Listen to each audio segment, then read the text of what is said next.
Welcome, friends. Today, we are continuing on with our exploration of the Zoologist house. Excitement. So, today's offerings are Nightingale, Rhinoceros, Seahorse, and Sloth. Seahorse looks a little bit angry, doesn't he? Like to mess with that fucker. Gonna beat us up and suck your blood. Maybe your brains out through your nose, Yeah. Anyway, it has been a few days since I did this. I've been busy, but today we are going to go through 4, and then there's only 3 left because I don't know if this was a mistake. Excuse me whilst I hydrate. I don't know if this was a mistake, but there was an additional musk deer sample put in where it shouldn't be. So I don't know if I'm missing one or if I've just got an extra musk deer. But not to worry. First off today, I think we'll go with Nightingale. We'll start from here. We'll see what happens. This was, again, made by Tamu Inaba. There's some pinkness on the inside of the strip, on the inside of the packet. So I'm assuming this is going to smell pink, but who knows? I'm going to spray it, and then I'm going to read the notes, and then I'll read the blurb, and I'll give you my impressions. These fucking sprayers are poor. I think I've got some on my finger. Anyway, so the notes in this are bergamot, lemon, saffron, Japanese plum blossom, red rose and violet, ambergris, moss, incense, labdanum, patchouli, musk, sandalwood, and oud. Fresh. A little bit sour. A little bit tart. Getting the rose. Getting the violet. Bergamot, lemon. A little bit austere, though. It's not like sugary or like little girly. Do you know what I mean? It's nice. So, let's see what the blurb says. Messengers of spring arrive, bearing gifts that bring smiles to faces dulled by winter's chill. The joyous song of the nightingale accompanies vibrant fuchsia-coloured aromas of Japanese plum blossoms as they spread, infusing the tepid air. It marks a fleeting moment of emotional awakening. To some, a time for celebration and fresh starts. To others, a countdown to the departure for unknown horizons. Zoologist Nightingale is a pink floral sheepra that will melt your heart. It opens with rich scents of blossoms, rich scents of saffron and rosy, powdery, tart Japanese plum blossoms, enveloping the core of the perfume like a luxurious silk kimono. Deep, warm aromas of oud, patchouli, moss, incense, and ambergris seek to escape, seeping from the ruddy petals, to create a composition that's complex and at the same time simply desirable. Feminine for me. It is a pink floral sheepra. Definitely, they've nailed that. It's got like a depth to it, an earthy sort of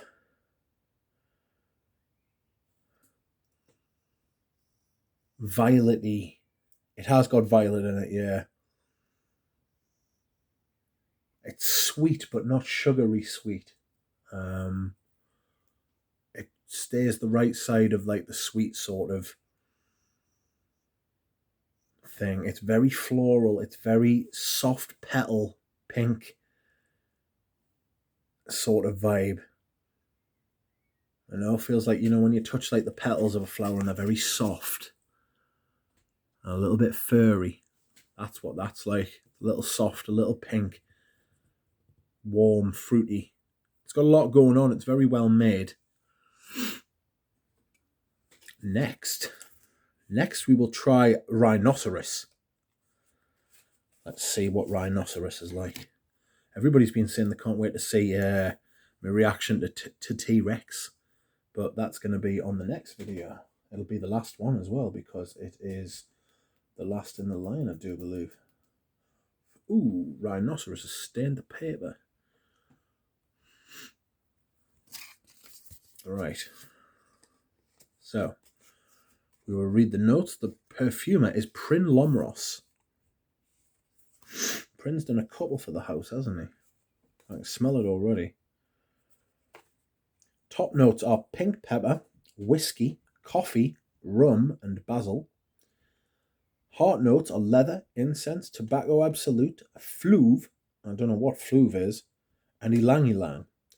Base notes are Laotian oud or louse oud, patchouli, nagamotha, oak moss, and amber. It's nice, it's deep, it's rich. It's got a little that pink pepper at the top. It's a little bit dusty. Could be the tobacco, actually. I've got no idea what fluve is. It's crazy. So the blurb says, under the searing gaze of an unrelenting sun, the ornery rhinoceros surveys his dusty territory. A tough, battered hide is his armour against the erosive onslaught of sand, whipped into a frenzy by hot, merciless wind, as he stands strong, defending his domain. The first spray of Zoologist Rhinoceros heady notes of sweet rum and whiskey collide with mellow coffee before the scent settles into its lingering journey. Rich leather, oud, and incense are carried in a cloud of smoky red tobacco along a dusty amber path, dotted with hints of patchouli and moss. Rhinoceros is a sophisticated and robust scent that makes a bold, unapologetic statement. Go forth and explore your world. Don't ask for permission. Definitely got that dustiness. The tobacco absolute's very dry. Gives it that dry vibe. It's dusty, dry sort of thing. The alcohol notes, the whiskey and the rum give it this sort of sweetness. There's a woodiness there as well, but imagine like desiccated, dry wood. No like moisture at all in this.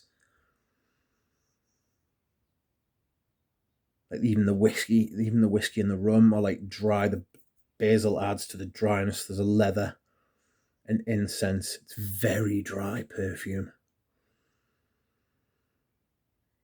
The tobacco's dominant in this. I would say this is a tobacco absolute perfume. It's got little bits on the side. Obviously, I'm not smelling any of the oud yet or the patchouli.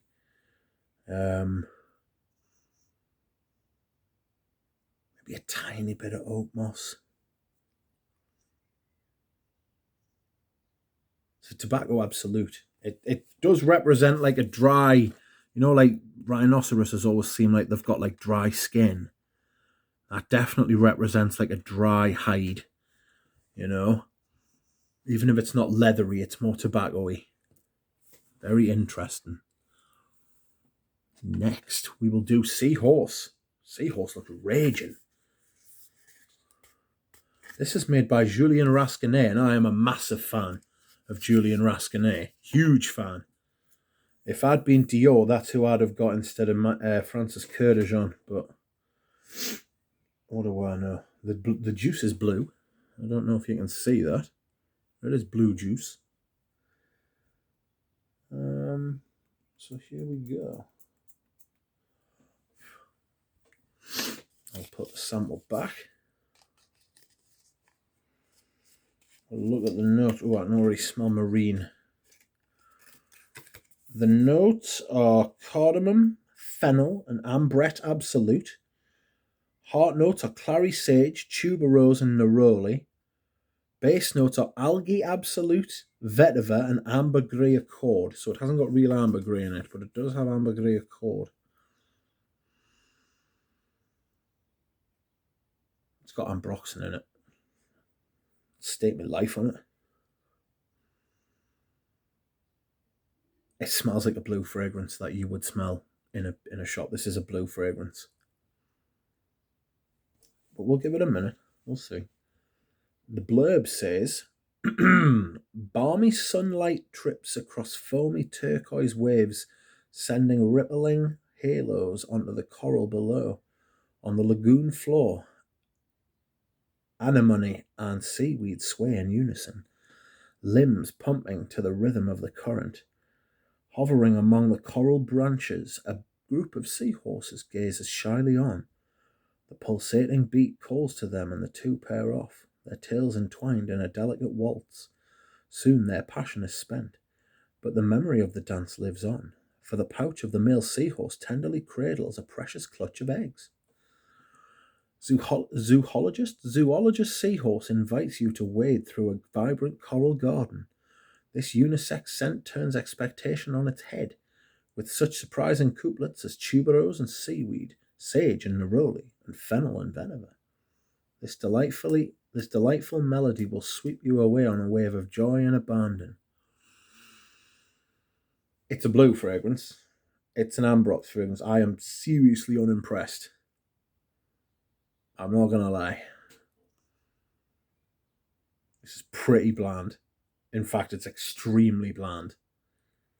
Smell this in Boots, drugstores. Smell this in your local department stores. Not exactly the same. It's a little bit different. There's a bit of fennel in there. There's a little bit of something a little bit green in there. But overall, this smells like a blue fragrance. Gutted a little bit, if you want the truth. Mainly because it's Julian Raskin and I'm a massive fan. I would have thought he would do something else with this, but it's like a fruity blue fragrance. Oh.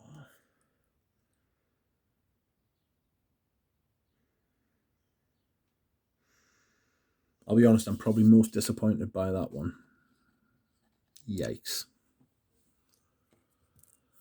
Not to worry, we will move on to Sloth. Sloth, made by Prin Lomros, again. Colour of the juice is a little bit honey. So, let's see how Sloth goes. I've heard people mention that they really like Sloth. Like a few people in the comments of the other videos have said that they've got a bottle of Sloth. So let's see what's happening with Sloth.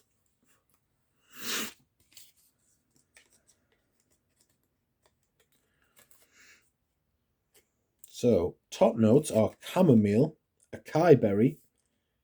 I actually know what that tastes like, actually. It was a terrible mistake. A bit on like a capsule that contains some, or bleh. I could smell it though and taste it. Anyway, violet leaf. So the top notes are chamomile, acai berry, lavender, and violet leaf. The heart notes are marigold, beeswax, anise, jatamansi, jasmine, and cumin. Base notes are hay, frankincense, myrrh, mushroom, oak moss, vanilla, and tonka. I get a hay straight away from it. I get chamomile straight away from it. I don't want to sound like a clever bastard, but I know what he means by acai berry. God, that will fucking live with me forever. I get the beeswax a little bit. I don't know what jatamansi is, I'm not going to lie. I don't like mushrooms, but I'm not getting a particularly mushroomy sort of vibe from it either. We'll read the blurb. So, Sloth. With its vibrant sun-dappled hues, the dense rainforest beckons invitingly. Yet, within its misty depths, countless dangers lurk, slinking across the forest floor. Dangling high among the tree tops may seem a dubious defence against peril, but for leisurely sloths, the forest canopy offers a protective shroud. Safe in their leafy fortress, the sluggish creatures move so slowly even moss overtakes them. They snooze in a cradle of moist green aromas, oblivious to the chaos below. Zoologist Sloth captures the tranquility of this sleepy beast in a soothing green essence. As it settles on the skin, Sloth carries one up to a place where stresses simply tumble away. It reminds me of like almost like bran, you know, like Special K and cereal and stuff like that. It's got that sort of vibe at the top. The hay gives it like it's like a quite a good hay note. Might almost be too good if you know what I mean.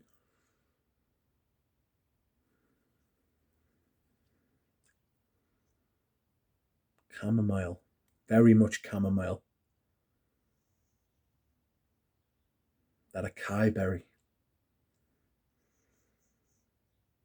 Beeswax, definitely. I have no idea what Jatamancy is, so I can't say.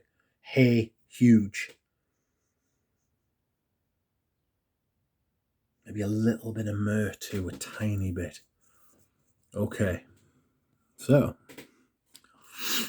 I'll go back through them and give you my last first impressions, if that makes sense. Nightingale. It's very floral. It almost smells like Parma violets. Very creamy sort of thing. This would be a good feminine fragrance. Maybe it's even someone who's a little bit like older, a little bit austere. Rhinoceros. Rhinoceros smells like... I've smelled indie perfumes with this tobacco absolute in it. It's a dominant tobacco absolute. I'm not big on that, to be honest with you. It's got a couple of other things going on as well, but they're dancing around that, like, tobacco. The problem I've got with that is that I feel as though if you want to wear a fragrance like that, you could literally just get some tobacco absolute and dilute it in alcohol and spray it on. Because it's that kind of note. It'll do some things on your skin. Put a bit of ISO-E Super over the top of it, and anyway, Seahorse. It's changed a bit. It's done a little bit. It's moved away from that like overtly blue sort of thing. It's not a bad quality blue fragrance. It's a good quality. Like the quality's good. And there's a bit more going on than your average blue fragrance, definitely. But to me, it really does smell like a blue fragrance.